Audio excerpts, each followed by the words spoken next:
Good morning students. कक्षा पाँचवीं की हिंदी कक्षा में आपका स्वागत। बच्चों, पिछली कक्षा में हमने पौधों में जीवन कहानी को पढ़ा। आइए एक बार फिर हम संक्षिप्त रूप से कहानी को पढ़ लेते हैं, जो इस प्रकार है।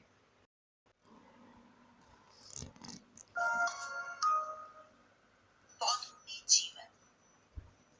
बच्चों, जैसा कि हम जानते हैं कि पौधों में भी जीवन होता है। आइए जानते हैं कैसे। माँ, मुझे जुकाम हो रहा है, मेरे लिए तुलसी अदरक की चाय बना दो, मैं अभी पत्तियां तोड़ कर लाती। कहती हुई मनीषा सीधे बगीचे की ओर भागी।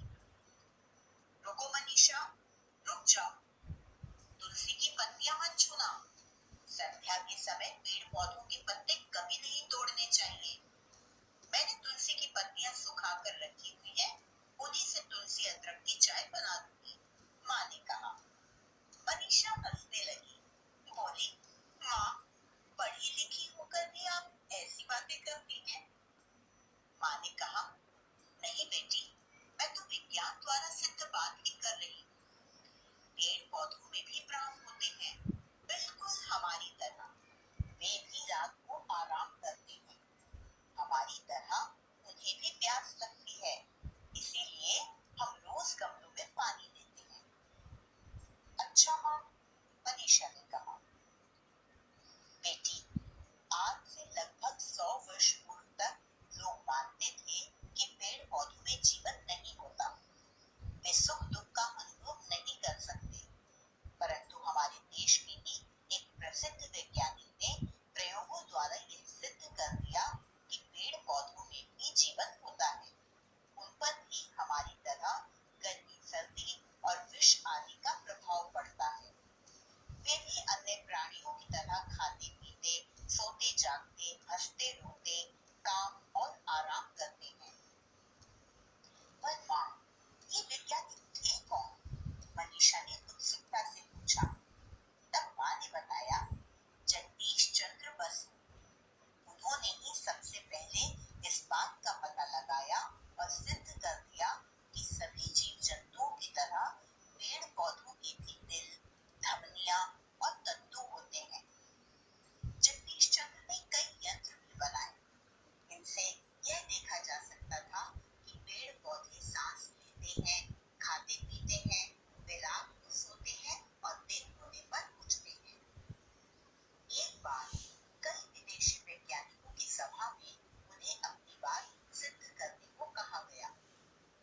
डॉक्टर जगदीश चंद्र बसु को पौधे पर विष डालकर दिखाना था कि पौधा इससे मर जाता है, और जब विष डाला गया तो कुछ भी नहीं हुआ। सभी डॉक्टर बसु पर हंसने लगे, पर वे घबराए नहीं। उन्हें अपनी बात पर इतना विश्वास था कि विष की शीशी में बचा पूरा विष स्वयं ही है। उन्हें कुछ भी नहीं हुआ। तब उन्होंने सभा को बताया कि शीशी में विष नहीं, कुछ और था। फिर विष मंगवाकर एक पौधे पर डाला। सबके देखते देखते पौधा मुरझा गया, बेजान हो गया। सभी आश्चर्य से देखते रह गए। सबने डॉक्टर जगदीश चंद्र की इस खोज के लिए उनकी बहुत प्रशंसा की।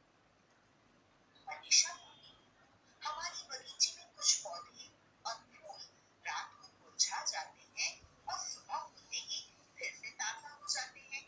क्या वे रात को आराम करते हैं? हाँ बेटी, पौधे रात को आराम करते हैं। उन्हें इस समय जगाना ठीक नहीं। चलो, अब बनाए तुम्हारी तुलसी अदरक की चाय, माँ हंसते हंसते बोली।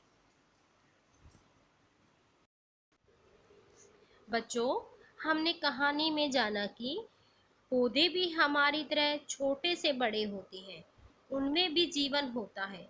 आइए अब हम भाषा व्याकरण के एक महत्वपूर्ण विषय पर चर्चा करेंगे।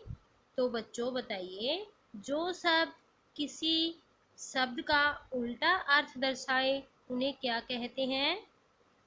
जो शब्द किसी शब्द का उल्टा अर्थ दर्शाए उन्हें विपरीतार्थक शब्द या विलोम शब्द कहते हैं।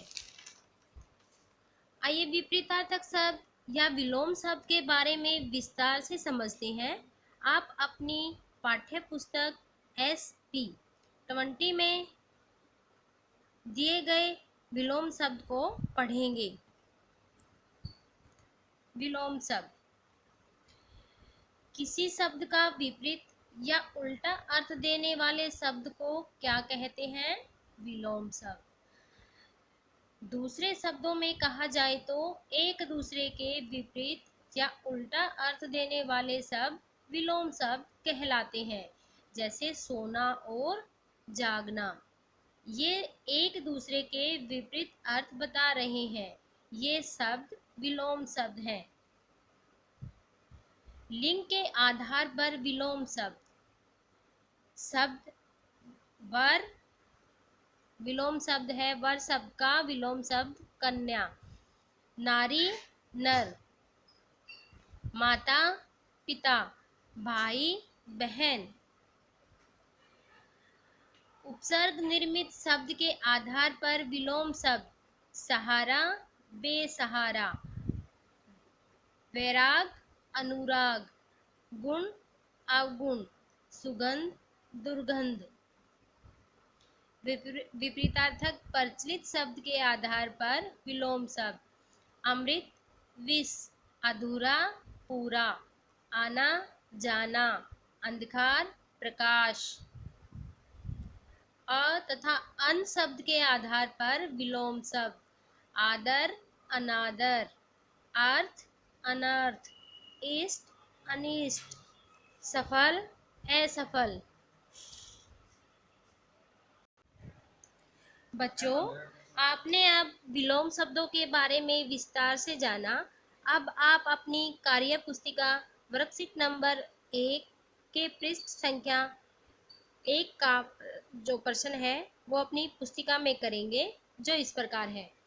दिए गए अनुच्छेद को पढ़िए, उनमें आए रेखांकित शब्दों को तालिका में लिखकर उनके विलोम शब्द लिखिए।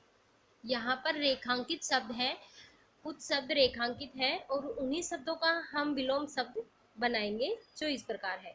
डॉक्टर APJ अब्दुल कलाम भारत के महान और विद्वान वैज्ञानिकों में से एक थे। वे मिसाइल मैन और राष्ट्रपति के रूप में भारतीय इतिहास में एक चमकते सितारे रहे हैं। वे सादगी, ईमानदारी जैसे गुणों की मिसाल थे। वे देश के सभी युवकों को ये संदेश देते थे कि अलग तरीके से सोचने का साहस दिखाएं, आविष्कार करने का साहस दिखाएं और समस्याओं पर विजय पाते हुए सफलता हासिल करें। बच्चों से प्रेम करने वाले डॉक्टर कलाम की मृत्यु भी बच्चों के बीच सन 2015 में हुई, जब वे उनके साथ अपने अनुभव बांट रहे थे। तो बच्चों, यहाँ पर जो रेखांकित शब्द हैं उन्हीं शब्दों का हम विलोम शब्द बनाएंगे। तो शब्द है विद्वान। विद्वान शब्द का विलोम शब्द मूर्ख। गुणों शब्द का विलोम शब्द अवगुणों। युवकों वृद्धों। सफलता असफलता। प्रेम घृणा।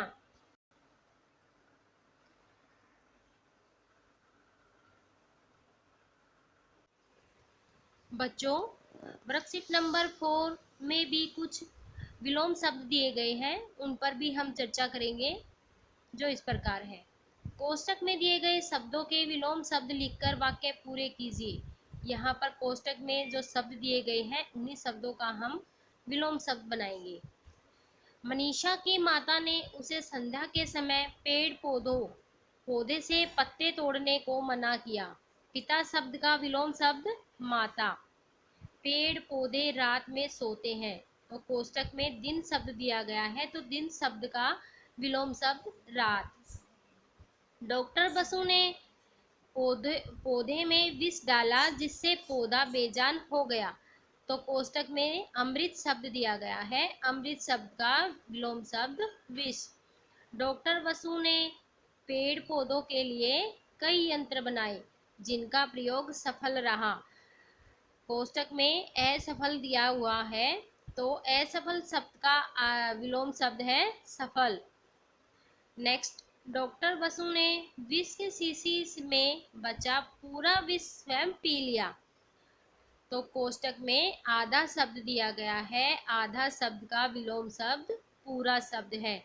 तो बच्चों, आप इन वर्कशीट नंबर 1 और 4 को आप अपनी कार्य पुस्तिका में करेंगे। धन्यवाद।